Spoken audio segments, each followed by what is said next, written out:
Welcome to Barely Sober Walker Talk, where we break down the latest episodes of everyone's favorite brain-bashing show, AMC's The Walking Dead. Tonight we're checking in after an epic return to the series' 6th season to talk about episode 10, titled The Next World. George, what do you give this episode?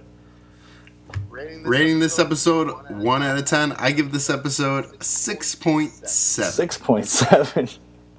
It was a good episode, and it grabbed me through the whole hour.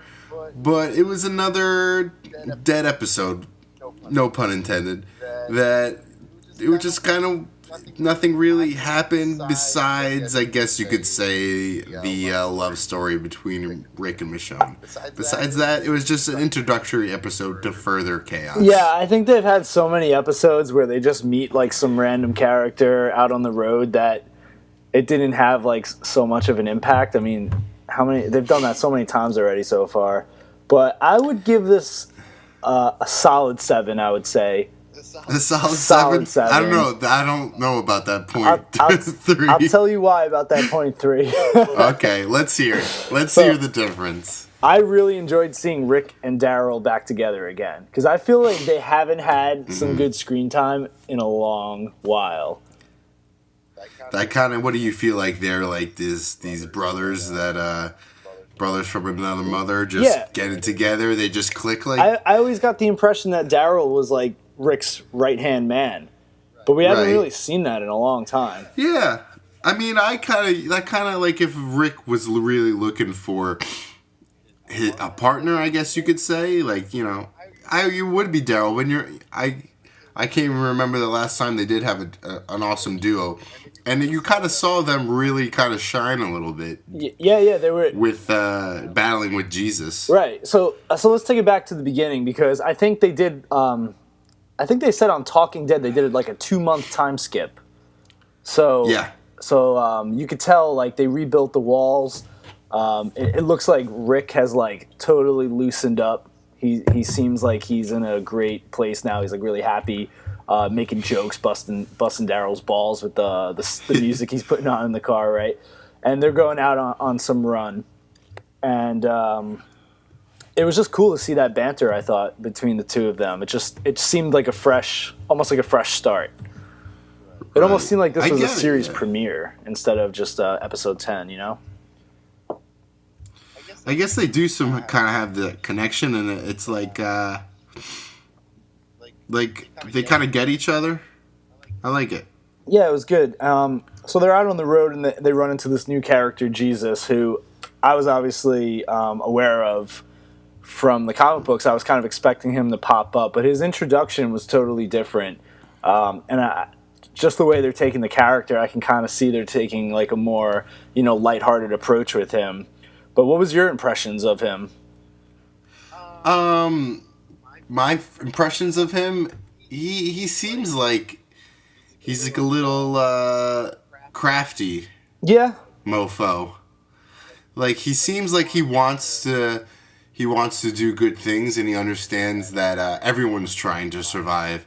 It's not just him against the world, it's the world, contributing to this world as in with humans. But I also believe that he's done this long enough. Like he had a little bit of swagger, you know what I mean? That he kind of knew he's done this stuff with some random people before. He knew what he was doing. From stealing the truck to like untying himself. Like he's been around a while doing this. It's not nothing new to him, and it's he kind of has like a cockiness, and it's kind of nice because everyone else usually like freaks out. They don't know what to expect, and he's kind of just calm the whole time. Yeah, that's kind of cool that that's the impression you got of him, because that's actually pretty spot on. It's kind of weird that I guess like I always have that comic book mindset where I'm always comparing like screen to panel or whatever in my head. But yeah, I guess they did a good job of portraying him then, like, because I would say that is his personality. He is we haven't seen much of him yet, but he is like.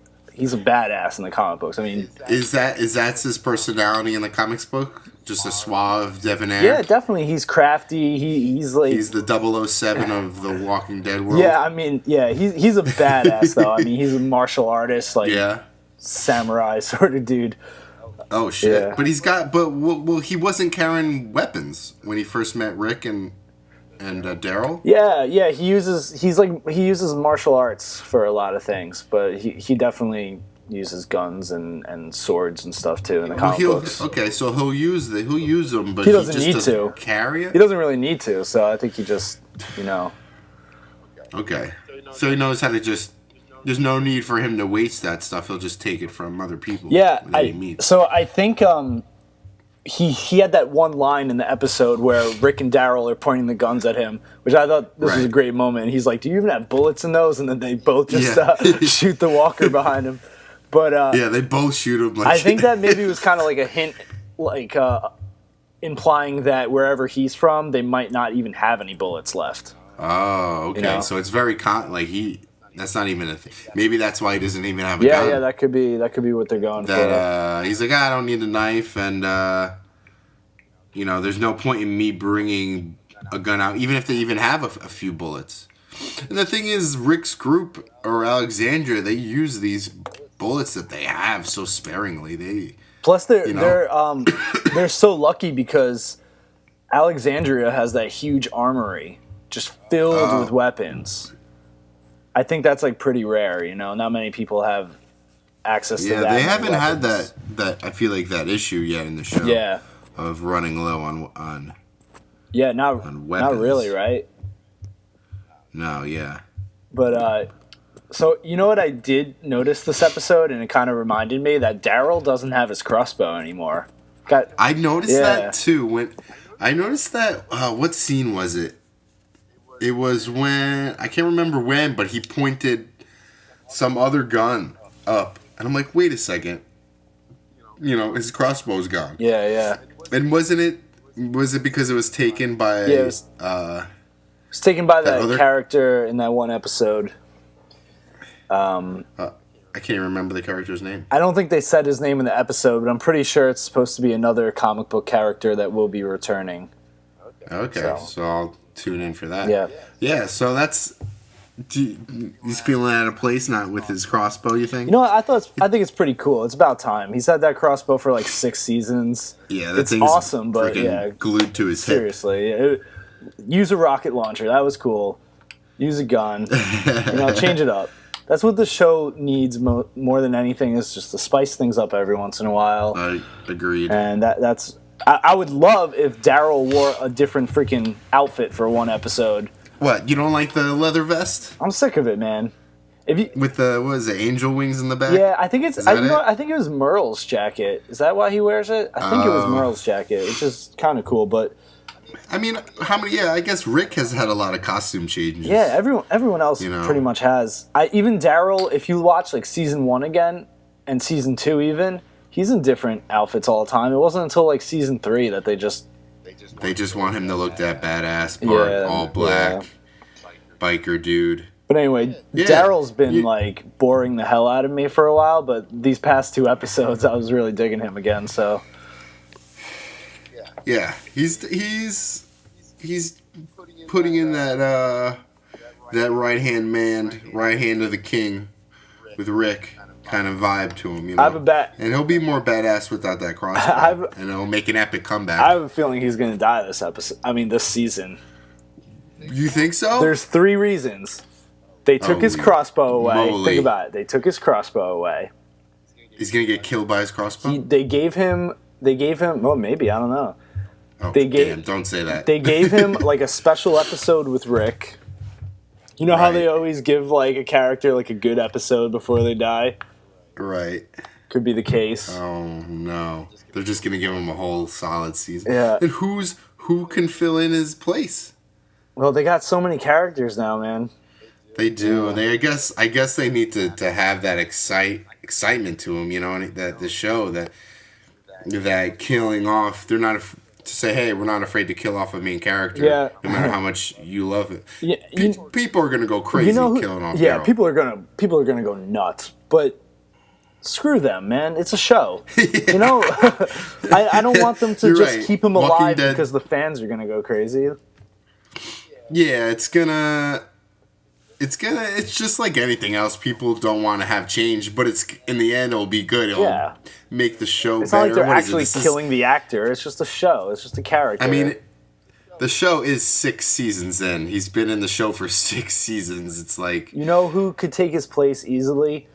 If Daryl died and they started giving more screen time to Abraham, I think Abraham is like one of my favorite characters, and they barely use him. Yeah, he's like a behind the scenes kind of like, you don't know what he's capable of, or his characters hasn't been unveiled I know, and he's been on the show for like 2 seasons now. He has like a bunch of funny lines every once in a while. Like you know he's a badass, but they don't really use him. Well, do you think? Okay, let's say you might be right, and Daryl does die. What if Michonne takes his place as the queen to the king? Well, yeah, I mean, she, as you know from the end of this episode, that's pretty much happening regardless. That's pretty much happening. It's going to be, they got a little kingdom going on. So before we get to that, though, let's talk about Carl. I mean, he's doing pretty good for someone that got his eyeballs shot out a couple weeks back. He didn't really have a depression part of it. He's kind of just upbeat about it. You know, I was expecting to see it didn't even look like there was any damage underneath that bandage, right? Like I would expect like his face to be all black and blue and like, you know, I don't know, just kind of like right. It's fucked been up what, around 2 months? It. Yeah, he just looked like he had like a little patch over his eye. For getting half his face ripped off. Yeah. That's kind of, but it's that TV show. They want to have him. I guess if they want to have him up and up, you know, they need to have that time lapse. And I guess they felt like the 2 months or whatever they feel like thank God we didn't watch like 7 episodes of him in a coma laying in a bed. You know what I mean? Oh my God, that would have been awful. We already did that back in season 2. Remember he got shot way back in season 2? Yeah. Oh my God, you're right. Like, God, man up, kid. Now the kid's fucking up and at him. Yeah. Yeah. So the big I guess if you want to say there's one big moment in the episode, it's definitely Rick and Michonne. The Rishonne or whatever people are calling it. The dirty. So I kind of saw this coming for a while now, and this doesn't happen in the comic book, so it's not from that. I just I saw them putting it. Almost seemed like they've been putting clues in to this since she was introduced to the show. Oh, you could see it definitely from like, I don't know, like a couple seasons ago. Yeah, I remember way back in that episode where her and Rick and Carl go back. The episode where they find Morgan and Morgan's crazy as shit. Right. Uh-huh. That was like a crazy like a trio bonding episode that they had. And that was after Laurie was dead already, and like already Michonne was starting to fill that like mother figure for Carl. Right. So they started building it up that way. She really took that mother role in that episode especially. You know what I want to talk about though? This has always been bothering me. So Laurie has been dead, and Rick moved on to Jesse. Then he chopped off Jesse's hand, fed her to the walkers, and then 1 episode later moves on to Michonne. But if you look at that baby can't be more than 2 years old. So at most, Laurie died 2 years ago. That baby isn't even walking yet. I know. So it can't be 2 years old. I know. I have a niece that's 2 years old. She's running around like a wild animal. Yeah. Yeah. There's no way. So Laurie died like 10 months ago. Yeah, well, I guess you could say like a year or a little, like, I don't know. So Laurie died, let's just say a year and a half, all right? Let's be fair. Laurie died a year and a half ago. That motherfucker moved on fast. Well, it's the world, like, you know what I mean? I understand, but... It's the culture, I think, I mean, in real life, people are so traumatized from things like that, like, they might not date again for, like, a decade or something.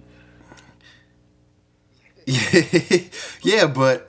Well, remember those couple episodes when Rick was losing his mind with that phone? Oh my God, yeah. He kept going to the phone. I forget those. I think he had his like calling or that like he kind of in his own crazy ass way spoke to Laurie or was with Lori. Yeah, but that was like kind of like that was like a day passed on. That was like a day after she died, though, and he was bugging out like that. Well, I think this world is you gotta be strong or you die. You know what I mean? Or you gotta be able to have that thick skin where it's like, all right, on to the next one. Well, regardless, I mean, are they ever gonna... Hey, he's got to spread the seed, Are man. they ever gonna make the people are dying. You got to have new babies. Rick, and who else but have to have little Ricks running around? Yeah, that's the best thing. That's what you need. This is what Alexandria needs. Little Ricks. Well, what's the little baby's name? Judith, right? Yeah. So, do you think they're ever gonna actually have her grow up?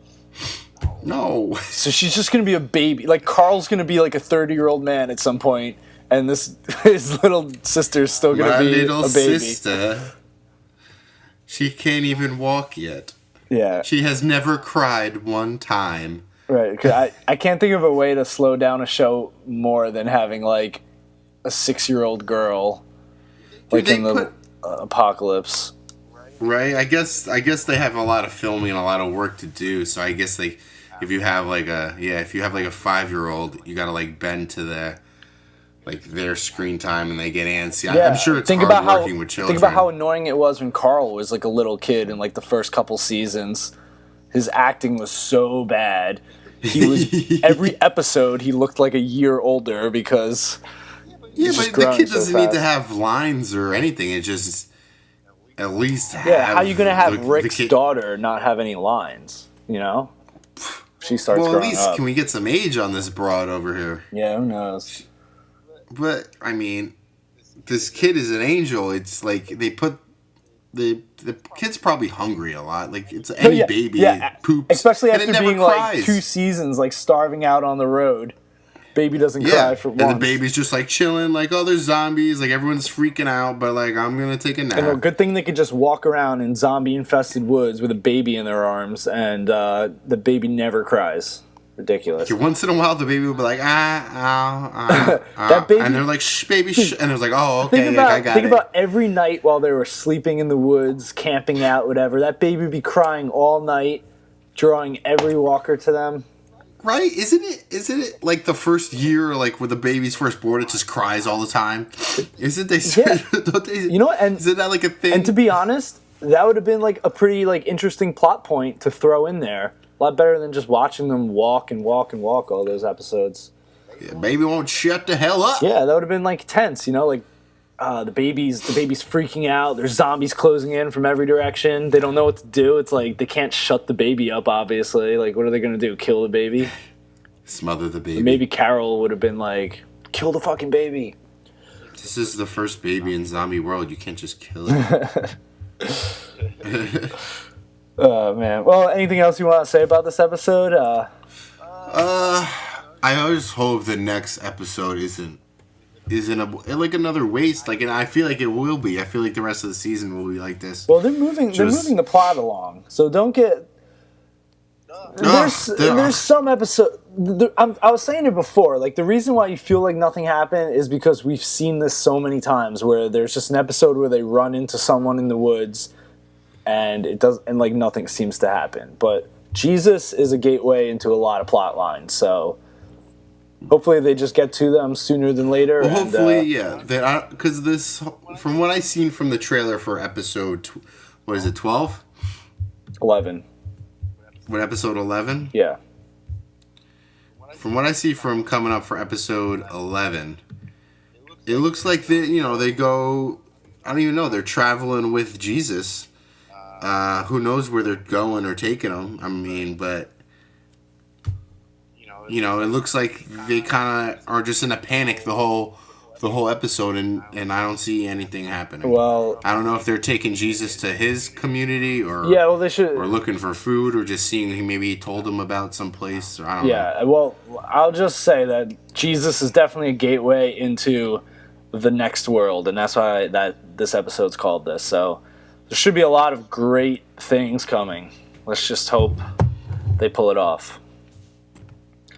All right. Well, I guess that's this episode of depicting season episode 10 of The Walking Dead. Yeah, so we're going to try to pick this up every week, give you weekly reviews, and we'll try to do it. Let's do it right after the episode, Sunday night. Agreed. Freshen our heads. Freshen everyone's heads. Nice and hot. Get it hot for you. Right on time. Sounds good.